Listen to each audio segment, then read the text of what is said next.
মাত্র কয়েক ঘন্টার মধ্যে মধ্যপ্রাচ্যের আকাশ যেন পরিণত হয়েছে এক পরিপূর্ণ যুদ্ধক্ষেত্রে। সাইরেন বাজছে, ক্ষেপণাস্ত্র ছুটছে, ড্রোন উঠছে, আর একের পর এক মার্কিন সামরিক স্থাপনা থেকে আসছে বিস্ফোরণের খবর।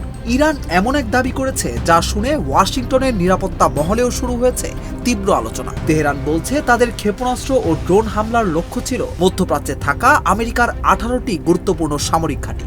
কুয়েত, বাহরাইন, জর্ডান এক রাতেই যেন আগুনের বৃত্তে ঢুকে পড়েছে পুরো অঞ্চল। তারা হুঁশিয়ারি দিয়েছে যদি মার্কিন হামলা অব্যাহত থাকে তাহলে আরো ভয়াবহ জবাব আসছে। অন্যদিকে ট্রাম্প প্রশাসনও স্পষ্ট করে দিয়েছে ইরানকে আবার আঘাত করা হবে। তাহলে কি মধ্যপ্রাচ্য এমন এক যুদ্ধের দ্বারপ্রান্তে দাঁড়িয়ে যেখান থেকে আর ফেরার পথ নেই? ঘটনার শুরু হরমুজ প্রণালীকে ঘিরে নতুন সামরিক উত্তেজনা থেকে। মার্কিন বাহিনীর একটি অ্যাপাচি হেলিকপ্টার ভূপাতিত হওয়ার পর পরিস্থিতি দ্রুত বদলে যায়। ওয়াশিংটন সরাসরি ইরানকে দায়ী করে এবং এর জবাবে মার্কিন সেন্ট্রাল কমান্ড বা সেনকম ইরানের একাধিক সামরিক লক্ষ্যবস্তুতে হামলা চালায়। মার্কিন বাহিনীর দাবি তারা হরমুজের আশেপাশে ইরানের বিমান প্রতিরক্ষা ব্যবস্থা, রাডার এবং কমান্ড স্টেশনগুলোতে নিখুঁত আঘাত এনেছে। কিন্তু তারপরই আসে তেহরানের পাল্টা জবাব। ইসলামিক রেভলিউশনারি গার্ড কর্পস বা আইআরজিসি দাবি করে তারা 2 দফা অভিযানে মধ্যপ্রাচ্যে অবস্থিত মার্কিন বাহিনীর 18টি গুরুত্বপূর্ণ লক্ষ্যবস্তুতে হামলা চালিয়েছে। ইরানের রাষ্ট্রীয় সংবাদ মাধ্যমের তথ্য অনুযায়ী কুয়েতের বিভিন্ন মার্কিন স্থাপনা, বাহরাইনের সামরিক অবকাঠামো এবং জর্ডানে মার্কিন উপস্থিতি তাদের হামলার লক্ষ্যবস্তু ছিল।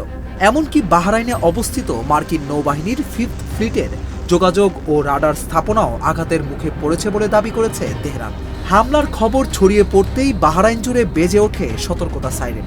নাগরিকদের নিরাপদ স্থানে আশ্রয় নিতে নির্দেশ দেওয়া হয়। অন্যদিকে কুয়েত সাময়িকভাবে নিজেদের আকাশসীমা বন্ধ করে দেয়। জর্ডানেও নিরাপত্তা সতর্কতা জারি করা হয়।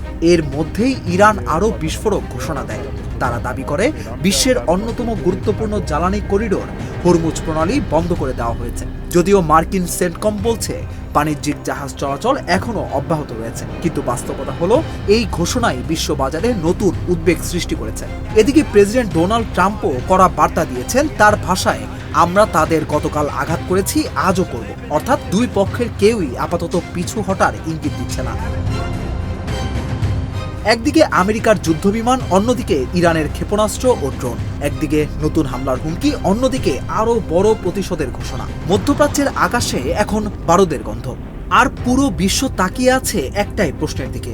ইরানের দাবি করা 18টি মার্কিন লক্ষ্যবস্তুতে হামলা কি শুধু সতর্কবার্তা, নাকি এটি এমন এক সংঘাতের শুরু যা মধ্যপ্রাচ্যের মানচিত্রই পাল্টে দিতে পারে?